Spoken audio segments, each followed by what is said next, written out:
Hello traders, आज है हमारा 15 डेज ट्रेडिंग जर्नी का डे 13, जिसमें हम गुड इंडिकेटर्स यानी कि अच्छे इंडिकेटर्स के बारे में जानने वाले हैं। ट्रेडिंग के लिए ये बेस्ट इंडिकेटर्स हैं, ये स्मार्ट ट्रेडर्स की चॉइस होती है।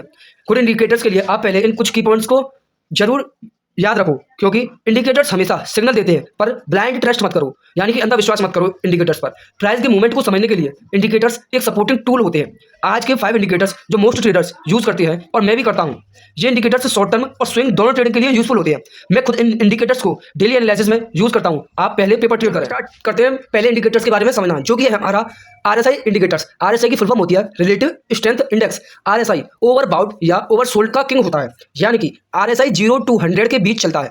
70 ओवरबाउट प्राइस गिर सकता है और 13 ओवरसोल्ड प्राइस बढ़ सकता है, यानी कि RSI 17 को क्रॉस करेगा तो ओवरबाउट पोजीशन होगी और 13 को क्रॉस करेगा नीचे की तरफ तो ओवरसोल्ड कंडीशन होगी, जिसमें इसकी कुछ आइडियल सेटिंग होती है।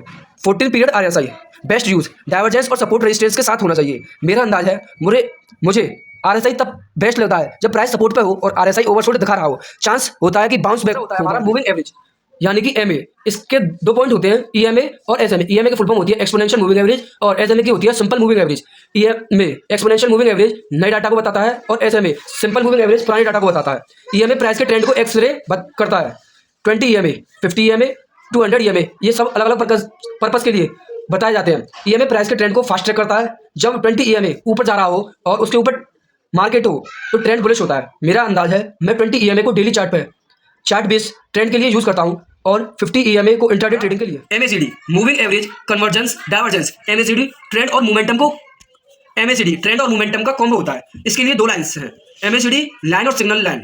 जब MACD लाइन सिग्नल लाइन को क्रॉस करती है तो बाय या सेल सिग्नल मिलता है। हिस्टोग्राम बताता है मोमेंटम का स्ट्रेंथ। मेरा अंदाज है मैं MACD का क्रॉसओवर तब यूज करता हूं जब RSI भी कंफर्मेशन दे रहा हो, दोनों कंबाइन होकर परफेक्ट एंट्री देते हैं। होता है हमारा volume plus VWAP। VWAP smart money को ट्रेल करता है।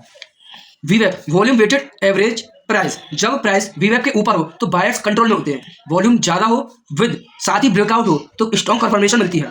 मेरा अंदाज है मैं जब भी ब्रेकआउट ट्रेड करता हूं VWAP का पोजीशन चेक करता हूं। अगर प्राइस VWAP के ऊपर हो, वॉल्यूम हाई हो तो एंट्री मेरी स्ट्रॉन्ग होती है। ट्रेडर्स आप इन बातों को ध्यान में रखकर ही इन इंडिकेटर्स का यूज करें। ये इंडिकेटर्स से सिग्नल लो पर दिमाग से काम लो। इंडिकेटर्स एक कंफर्मेशन के टूल होते हैं, डिसीजन मेकर नहीं।